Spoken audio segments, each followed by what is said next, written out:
Hey everybody, and welcome back to Frontend Expert. In this video, we will be discussing promises within JavaScript and how we can deal with asynchronous code.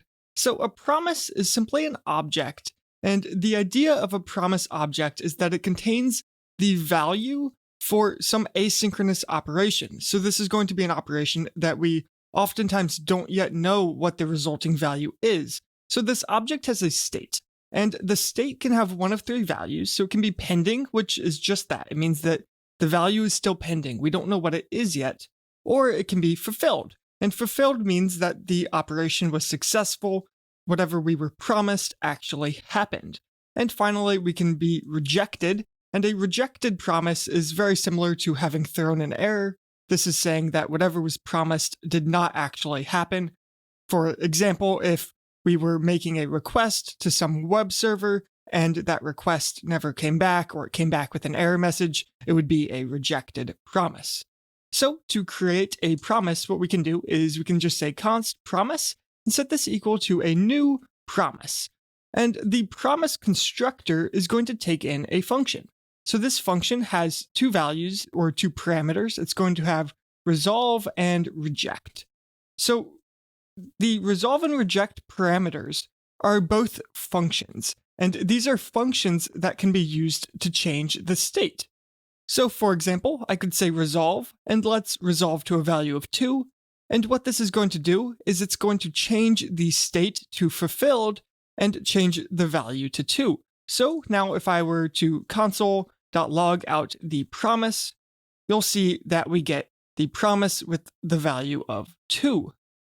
However, if I commented out line 4, what we are going to get instead is a promise that is pending. So this is the default state of the promise. It has neither been fulfilled nor rejected, so it is just pending with no value yet. We could also reject here. And when we log out the promise, you will see that it has thrown an error, so trigger uncaught exception, essentially saying that we have a promise and it was rejected and we did not catch that error. We will see in a moment how to catch the error, but for now, let's just go back to a resolved value of 2. Okay, so next, what I want to show is the asynchronous nature of a promise. And the promise code, so the code inside of this function that we pass to the promise constructor, is completely non-blocking.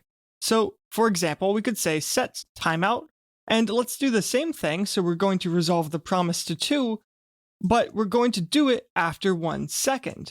And you might think that, okay, we need to wait for this promise function to finish for it to resolve before we move on, but that's not the case.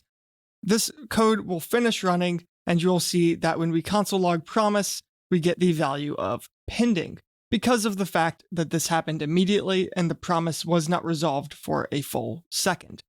However, we could do set timeout, and let's console.log the promise in this timeout. So we can say console.log promise, and we can do this after, let's say, 1500 milliseconds to make sure it happens after the promise has finished resolving. And now when we run this code, we log out pending, but then we log out the promise with the value of 2 in the timeout after 1500 milliseconds, because by the time we get to this function call, the promise has already resolved.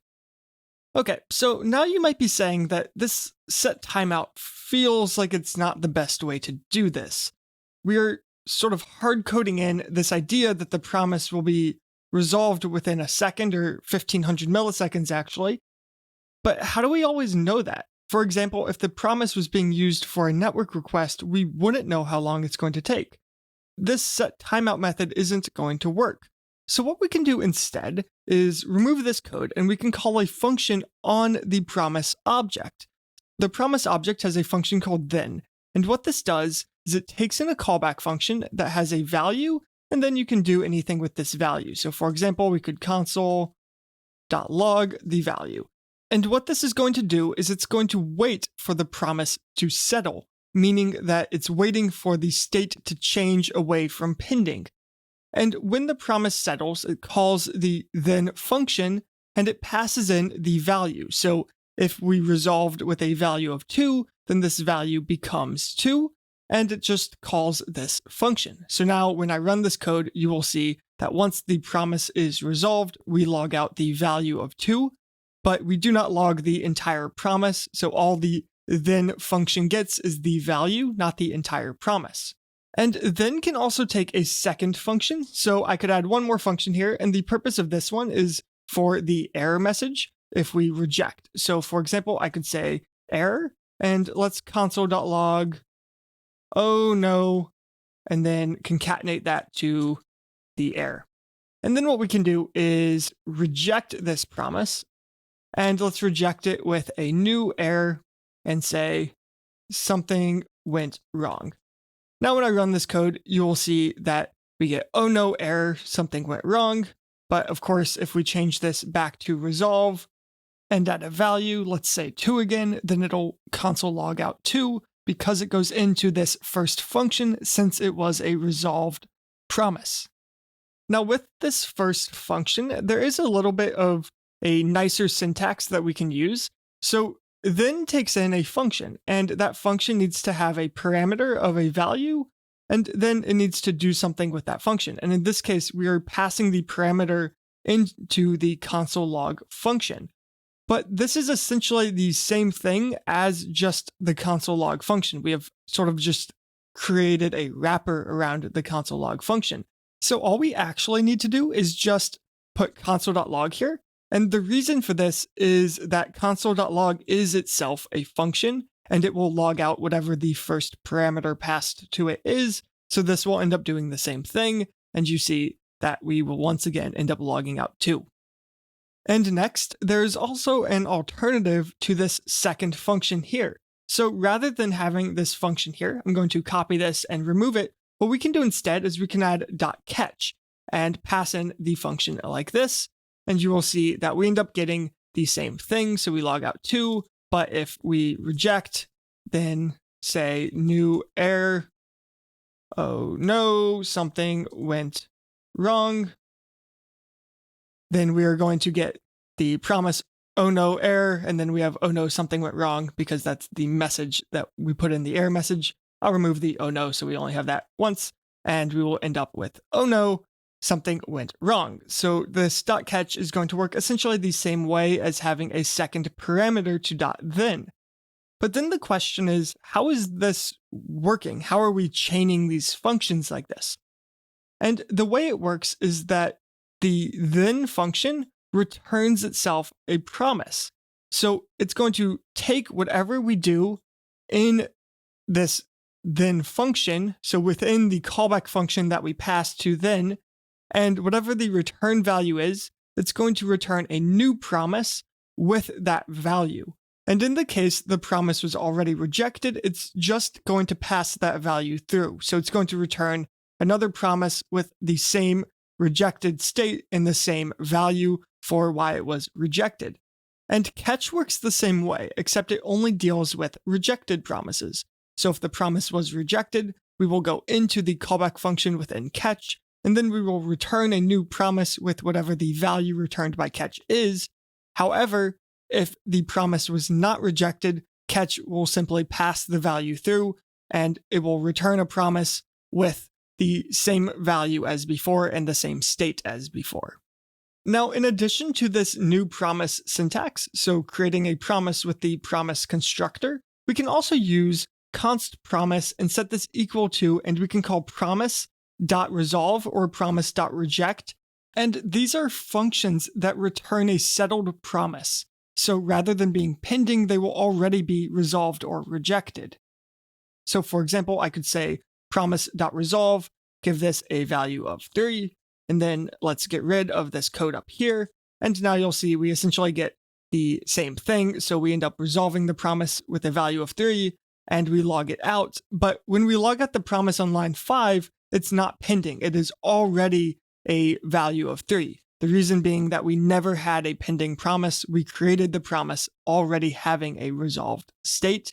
And in this promise.then chain, we end up calling the .then value, and we never call the catch value because the promise never gets rejected.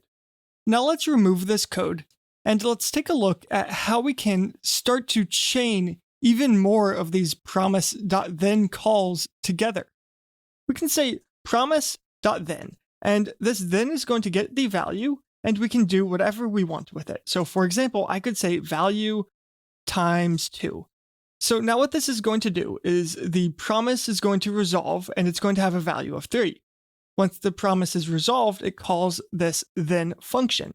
The then function will take in the value. So this will be 3. So it's going to return 3 times 2, which is 6. But then is going to convert that value to a promise. So it's going to be a fulfilled promise with the value of 6. And what we can do with this is we can chain it to another then call. So I could say .then, and let's take the value here, and let's add 1 to it. So we can say value plus 1. So now this is going to take in the value of 6 that was returned by this then chain, and it's going to take it into this callback function and add 1 to it and return that as a promise. So now we have 7. And then, for example, we could say .then and simply console.log. So now what's going to happen is we're going to take in the promise returned here and pass it in as just a value to console log, and it's going to log out 7. So now we can see initially we log out the promise with the value of 3, but then after the then chains, we have just the value of 7 at the end. Now, syntactically, one way you usually see this is with each then on its own line. So it just looks a little bit cleaner, and you can see all of the different functions that are being called. And then usually what we tend to do is we usually have a catch statement at the end. So we can say catch, error, and maybe we want to, once again, console.log, oh no, and we can concatenate this with the error message. So we will do this very often, and we won't just console.log the error message. We will want to do more with it, but we usually have a catch at the end of our promise chain to make sure that we are catching any errors that could come up. And this will essentially just do that. It will catch any errors. So for example, if I had a then in the middle here, and this then took in the value, and what it's going to do is it's going to throw a new error, and this error is going to have a message, something went wrong. Then the catch statement below is actually going to catch this error. So what actually happens here is that when we throw an error, it is rejecting the promise for us. So that means that this then is returning a rejected promise, meaning that we will never get into the .then console.log, but we will get into this catch statement. So you'll see now we log out, oh no, error, something went wrong. However, the catch doesn't actually need to be the end of our chain. So what we can do is let's make this catch a little bit larger. And instead of just console logging, let's actually also return a value of, let's say, 10. And now what we could do is we can chain another .then. So maybe this .then for now, let's just console.log. And of course, if this was actual code, we could just console.log here. But to illustrate the purpose of this, we can add a .then after the catch. And now you'll see we log out, oh no, something went wrong. But then we also log out 10 because this catch statement returned 10. So it returned a promise with the value of 10 that was fulfilled, meaning that we did get into this .then, and we were able to pass in the value of 10 to console.log. Now there's also one more function we can use here, and that is going to be finally. And finally works just like then and catch, with the one difference being that it does not get the value or the error message as a parameter. So it takes no parameters to its callback function.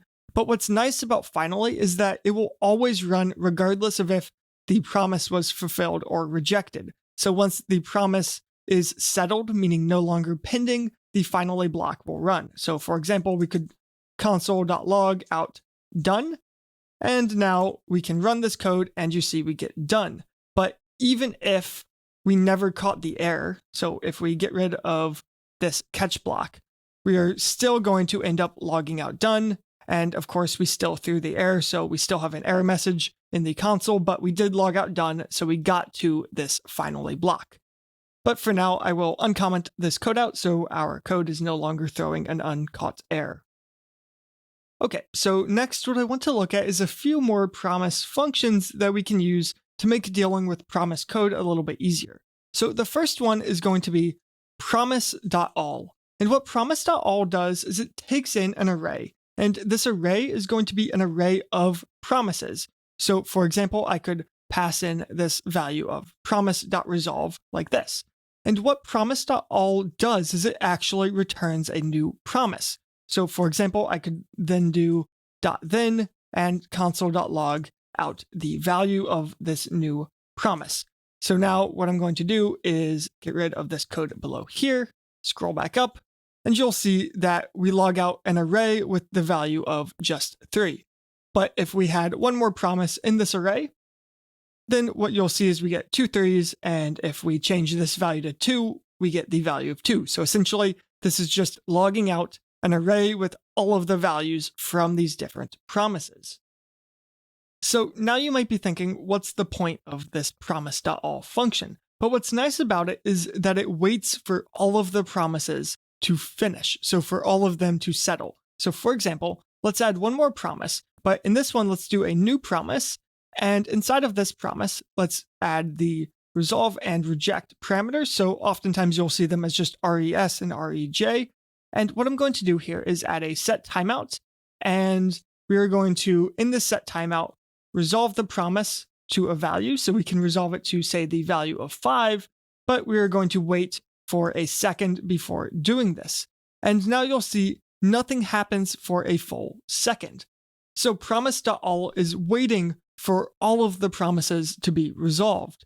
And if any of the promises in promise.all reject, so for example, if we reject here, then this promise is actually going to immediately be rejected. So as soon as one of the promises in promise.all rejects, the whole thing rejects. So we could, for example, catch this rejection and let's say console.log out the rejected value, and you see now we log out 2. But again, if we resolve this promise, then once the timeout finishes running after 1 second and all 3 promises have resolved, we end up returning an array of the values that were resolved. So promise.all returns a new promise with an array as the value containing all of the resolved values from its promises in that array.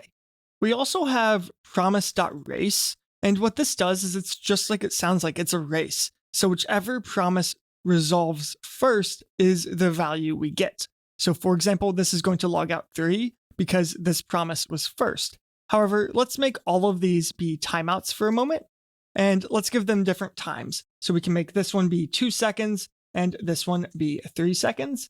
And we will give these values of 3, 2, and 1. And then we need to add the commas at the end of these lines. And you will see that now we end up logging out 1. The reason we log out 1 is because 1 was the first promise to resolve.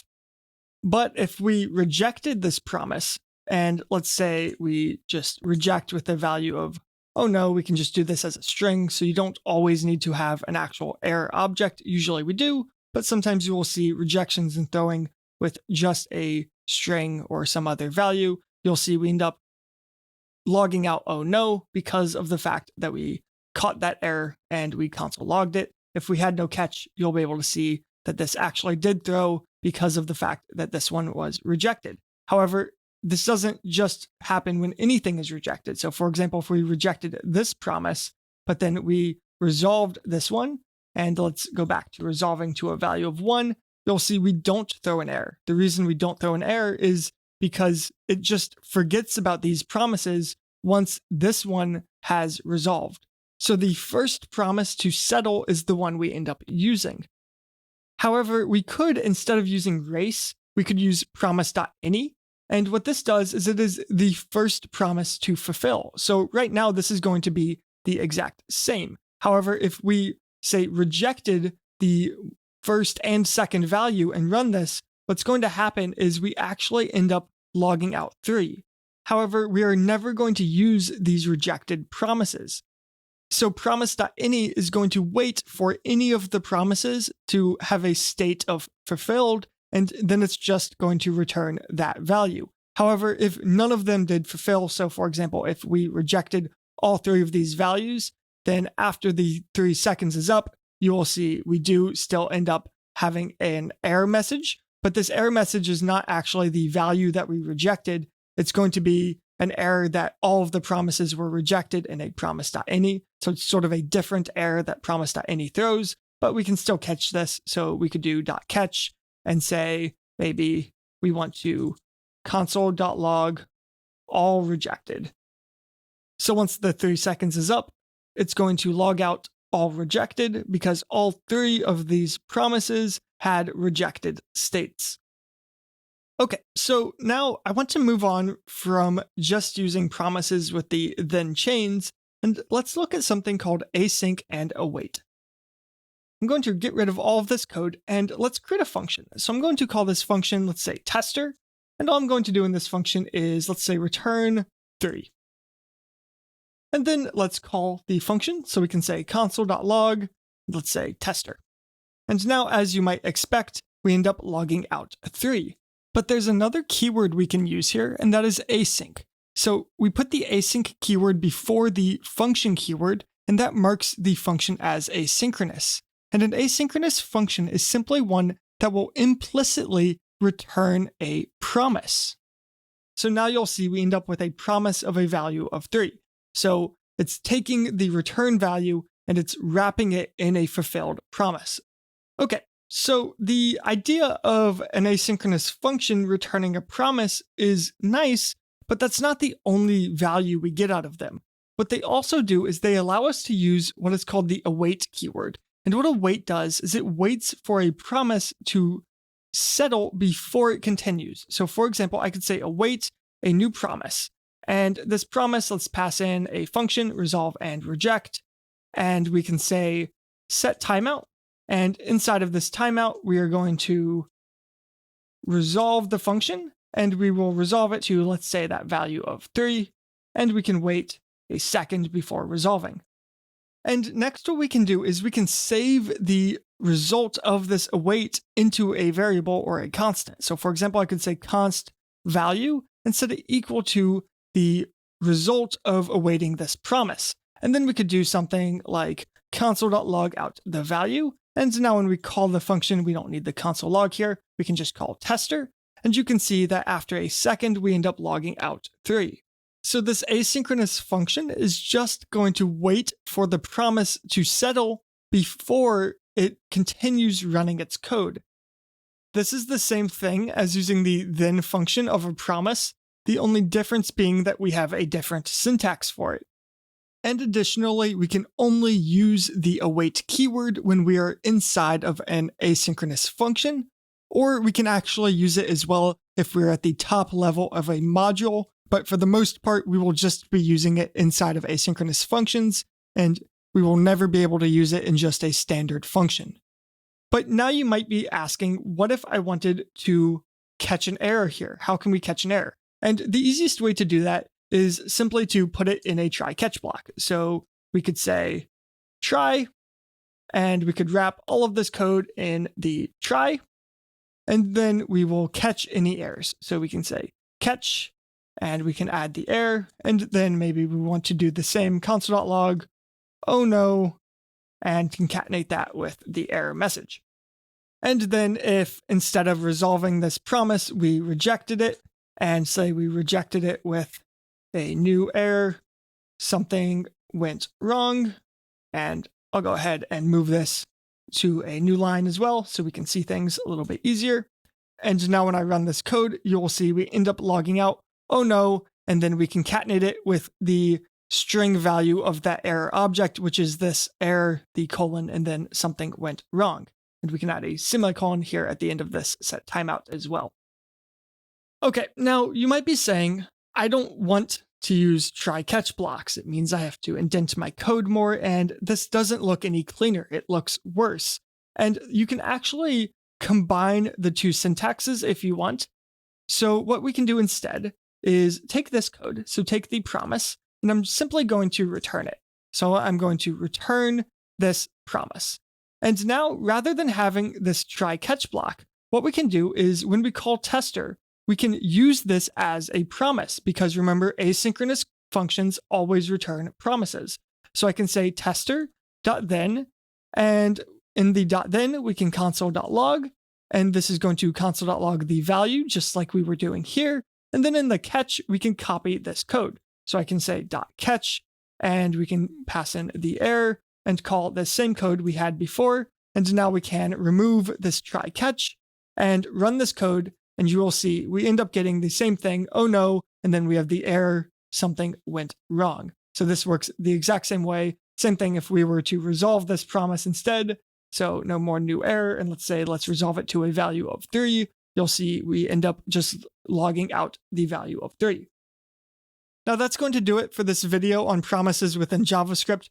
As you saw, there are a few different ways to do the same things, and it's sort of up to you which version you prefer if you want to use async and await versus then and catch. Async and await is the newer version, so a lot of people are using that now, but it is up to you. The main thing is just making sure you are being consistent.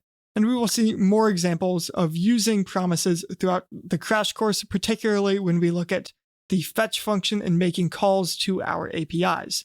But with that, that's going to be the end of this video. I hope you enjoyed it. I hope you learned something new, and I'll see you in the next one.